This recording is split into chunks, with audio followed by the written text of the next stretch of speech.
അനാൻസിനെ കാണണമെങ്കിൽ ഇവിടെ ഇരുന്ന് നോളളിച്ചിട്ട് കാര്യമില്ല. പോയി ഇപ്പച്ചിനോട് ചോദിച്ചോക്കെ, ഇപ്പച്ചി അയക്കും. ഒലക്കയക്കും. നമ്മളെ നാട്ടിക്ക് കോട്ടക്കലാക്കാൻ കാണിക്കുമ്പോഴും വരെ അനാൻസ വന്നാണ്ട് എനിക്ക് മാത്രം കാണാൻ ഭാഗ്യം. ഞാൻ ഇപ്പച്ചിനോട് പറഞ്ഞാളെ എന്നെ കൊണ്ടുപോയി ബക്കറ്റിക്ക് ചാടി ചാവുന്നു. അഥവാ അപ്പച്ചി അയക്കണമെങ്കിൽ എന്താ കാട്ടുക? ഞാൻ ആ സ്റ്റേജ് നമുക്ക് ഓടിയാണ് കയറും. എന്നിട്ട് അനാൻസനെ കെട്ടിപ്പിടിച്ച് ഫോട്ടോ എടുക്കും. അനക്ക് അനാൻസിനെ കാണും ചെയ്യാ, സ്റ്റേജിൽ വന്ന് ഫോട്ടോ എടുക്കാൻ ഒരു സമ്മാനം കിട്ടും. അതിനെന്താ ചെയ്യേണ്ടതെന്ന് എനിക്കറിയോ?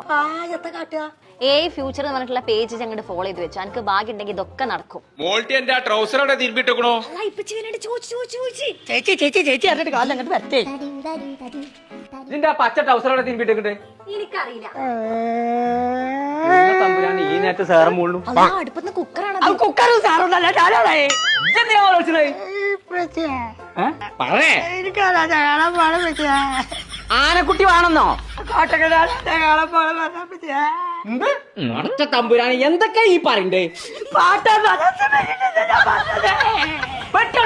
ഞാൻ പിന്നെ പഠിച്ചോ? ഇന്റെ പെറ്റിക്ക് ചെവിയാക്കൂല. ഉസ്മത്താത്തോ ഇന്റെ പെറ്റിക്ക് ചെവിയാക്കൂല. എല്ലാരും കാത്തോളൂ, ഇന്റെ പെറ്റിക്ക് ചെവിയാക്കൂല. മനസ്സിന് തീരുന്ന കൊല്ലം പറയും. അനാൻസ വരുന്നുണ്ട്. എവിടെ? കോട്ടക്കല്. എന്ന്? 26-ാം തീയതി. എത്ര മണിക്ക്? 6 മണിക്ക് വെള്ളിയാഴ്ച. ആ, ഇരിക്കും കാണാൻ പോതിട്ടേ. അതാണ് പറഞ്ഞാ പോരെ. ഞാനും പോകണ്ട്, ഞാൻ അറിഞ്ഞേക്കണു. തന്നെ? ആ, അപ്പൊ ഇച്ച് വെറുതെ ടിപ്പിച്ചേ. ആ കിട്ടാക്കും. ചങ്കള നമ്മൾ ഇപ്പൊ ഉള്ളത് AI ഫീച്ചറിലാണ്. അപ്പൊ ഈ ഷോപ്പിന്റെ ഇനാഗ്രേഷന്റെ ഭാഗമായിട്ടാണ് അനാൻസ കോട്ടക്കൊക്കെ വരുന്നത്. അപ്പൊ മറക്കണ്ട, 26-ാം തീയതി വെള്ളിയാഴ്ച വൈകുന്നേരം 6 മണിക്ക്. അപ്പൊ ലൊക്കേഷൻ വരുന്നത് കോട്ടക്കൽ ചെങ്കോട്ടി തൃശ്ശൂർ റോട്ടിലാണ്.